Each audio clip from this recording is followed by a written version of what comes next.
உலகத்துல என் அளவுக்கு ஈக்குவலா யாருமே கிடைக்கலையா, அதனாலதான் என்னைய விட்டு போட்டிருக்காங்க. இங்க இருக்கிற ஆண்களுக்கெல்லாம் கல்யாணம் ஆகாத ஆண்களுடைய மனசுல என்னங்க ஓடிட்டு இருக்கு? அம்பானி மாதிரி ஒரு லைஃப், அறந்தாங்கி நிஷா மாதிரி ஒரு ஒய்ஃப் வேணும்னு தானங்க. கிடைக்குமா? இது மாதிரி அவையடக்கமா தன்னடக்கமா பேசி யாரையுமே நான் பார்த்தது இல்ல. பெண்களுக்கு தான் ஈகோ அதிகம், பெண்களுக்கு தான் ஈகோ அதிகம்.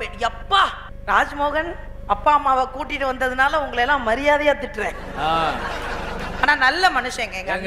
ராஜ்மோகன் நேத்து பேசினாரு பாவம், அவரை போட்டு 3 பேரு விடாம ராஜ்மோகன் நான் 3 பேரையுமே சாரிங்க.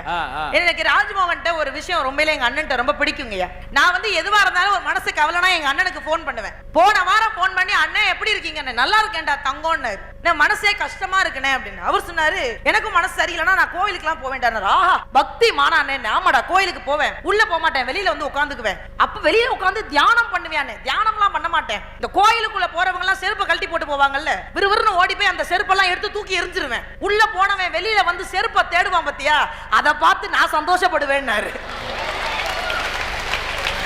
அடுத்தவன் செருப்பை களைச்சு போடுறவனெல்லாம் பெண்களுக்கு தான் ஈகோ அதிகம். நாங்க நடுவர் அவர்களே, பெண்கள் மாதிரி உண்மையானவர்கள் யாரும் கிடையாது, மென்மையானவர்கள் யாரும் கிடையாது, தன்மையானவர்கள் யாரும் கிடையாது. இவ்வளவு ஏங்க திமிரு பிடிச்சவனை கூட பைத்தியம் பிடிக்கிற மாதிரி காதலிக்க முடியும்னா எங்க பெண்களால முடியுங்க.